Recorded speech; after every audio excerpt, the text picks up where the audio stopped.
Olá pessoal, bem-vindos a mais um episódio da Zombie TV, uma overdose da cultura geek. O meu nome é Ricardo Trindade e hoje vamos falar de banda desenhada, mangá, mas dedicada ao Halloween que está aí à porta. E vamos falar do tão aguardado Frankenstein de George Bess, pela editora Seita, um volume que pertence à sua coleção Nona Literatura, e eles já tinham sido publicado também pela Seita a sua obra Drácula, que foi um sucesso e um dos vídeos mais vistos aqui no canal na altura em que saiu o livro, a banda desenhada. A capa continua a ser a capa da Seita, tanto um como o outro tinha uma capa especial da UK, que ainda está disponível. Confesso que gosto, não que as outras sejam feias, mas prefiro a versão mais base.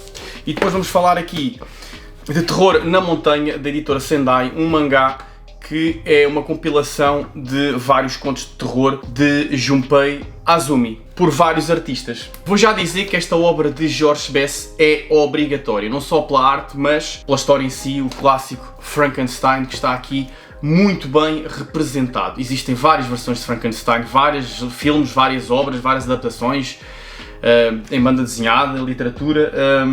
Chega a um ponto que as ideias antigas, originais e as novas se mesclam e chega a um ponto que uma pessoa já não sabe o que é que está no original e o que é que não está. De qualquer forma, é uma boa adaptação.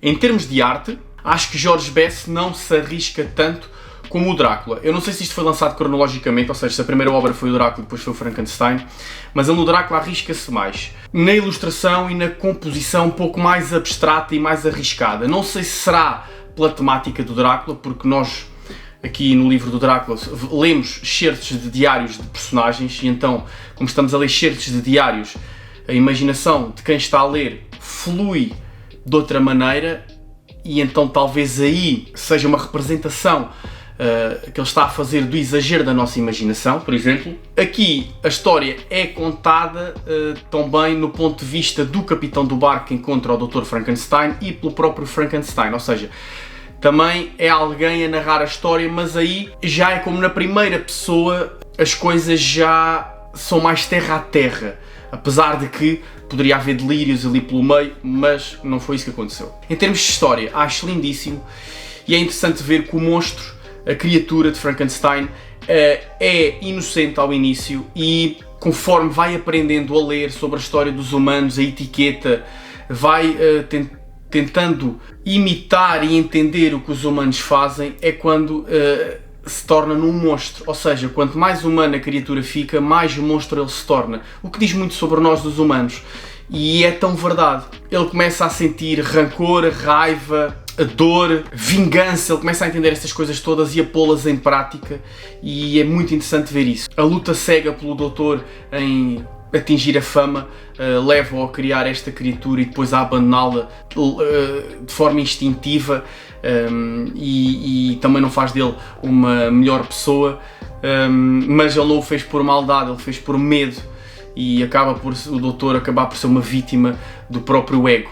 Um dos momentos mais interessantes e mais marcantes desta história é quando temos aqueles capítulos em que o Frankenstein, o monstro de Frankenstein, vive numa cabana, num celeiro encostado a uma cabana, e vive ali com aquela família, e nós conhecemos a história trágica daquela família, que só a história trágica da família dava um filme por si só, sublime, e ele sente-se quase parte daquela família porque ele observa aos poucos um buraquinho que o celeiro tem, a parede é a mesma da casa, da sala comum, então ele tem uma janelinha onde ele espreita e vive a vida destas pessoas, e eu achei interessante que sem querer, e que foi sem querer de certeza absoluta, George Bess e também a autora fazem um paralelismo nos tempos atuais de 2023 sobre nós vermos a vida dos outros através de um pequeno buraquinho do nosso telemóvel. Recomendadíssimo, é lindíssima a arte, bastante expressiva, uma história muito, muito, muito trágica, um clássico intemporal que merece a vossa atenção e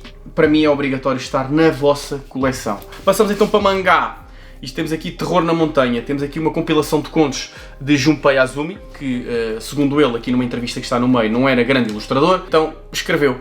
E depois temos aqui os contos, o primeiro é ilustrado por Junji Ito, e depois Mimika Ito, Akemi Inokawa, Daisuke Imai, Akihito Yoshitomi. Eles estão a ser publicados aqui por ordem cronológica, portanto o primeiro de Junji Ito, o Mestre do Terror, saiu numa revista em 2014 e o último saiu em 2017. Portanto, eles estão publicados por ordem cronológica. E é isso mesmo. Existe aqui um fascínio do Junpei Azumi por montanhas e terror, e ele junta essas duas paixões e cria contos de lendas, talvez experiências pessoais, contos populares, e transforma isso em pequenas histórias. As histórias são muito giras. É interessante ver como vários autores abordam as histórias com a sua arte e a sua técnica. Aqui há alguns mangakas, eu tenho vindo a reparar, conforme vou lendo mangakas, que cometem muitos deles o mesmo erro, e há aqui um ou dois que cometem o erro que eu já falei no Helter Skelter, outra edição publicada pela Seita, que é, fazem a ilustração e depois os balões tapam a ilustração coisas importantes. Há aqui uma ilustração muito específica, que é uma pessoa que está a subir uma escada muito íngreme para a montanha, e o balão, a informar o pensamento dele que está a subir a escada íngreme, está a tapar a escada íngreme. Ou falas e não mostras, ou só mostras. Não estás, podes mostrar e falar, mas não estás a tapar a escada, porque senão nós não vemos. É essa imagem que vocês estão a ver aí no ecrã. Esses erros acontecem muito, é uma questão se calhar lá deles, mas a mim faz-me bastante confusão. Outros nem por isso. Junji Ito, nesse sentido, é bastante explícito e não esconde nada. Cai aqui um bocadinho no clichê alguns contos, que vocês, conforme vão lendo, vão percebendo que o clichê aqui que acontece é a personagem, e Azumi e o autor aparecem todas elas, às vezes com personagem principal, outras vezes com personagem secundária, mas a personagem principal ou uma das personagens secundárias cruza-se sempre com alguém, depois vai saber se alguém está morto e ele teve ali um encontro com um fantasma e descobre no fim da história o corpo dessa pessoa, que essa pessoa já morreu há não sei quantos anos. Acontece muito essa repetição, mas são lendas que realmente existem nas montanhas e são assim desse género, que nós nos cruzamos com fantasmas. E uma coisa que é verdade, vocês não sabem, ainda hoje, se vocês forem aos picos mais altos do planeta, onde muito pouca gente vai, muitas vezes ainda conseguem encontrar corpos congelados à vista de todos. Porquê? Porque as pessoas morrem lá e são muito difíceis de transportar para baixo. Isto acontece mesmo, pesquisem.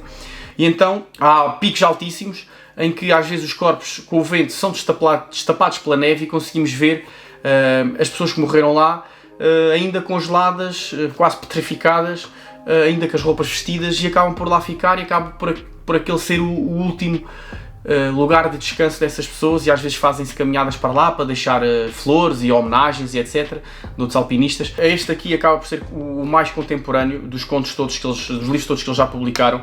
Eu vejo isto como um livrinho de bolso, e o formato é mesmo isso, para ver no autocarro, ou na fila do médico, ou na hora de almoço no trabalho ou na escola. É aqueles livrinhos que nós vamos lendo todos os dias. A entrevista também é bastante interessante, e acho que quem gosta de terror, e em Portugal temos muitos fãs de terror, vai gostar desta obra. Não é nada, meu Deus, minha Nossa Senhora, mas é competente e coça aquela comichãozinha de Halloween. Portanto, estas são as sugestões para o Halloween de livros do que é mais recente ser publicado em português. Deixem as vossas nos comentários, porque não, o que é que andam a ler aí de terror que vale mesmo a pena e poderia ser publicado em Portugal por estas editoras e outras. Deixem nos comentários. Já sabem, o vosso apoio é muito importante, somos criadores de conteúdo independentes, precisamos do vosso apoio, da vossa ajuda. Subscrevam o canal, coloquem um gosto, comentem e partilhem com os vossos amigos. Bons jogos, bons filmes e boas leituras, bom Halloween, até à próxima.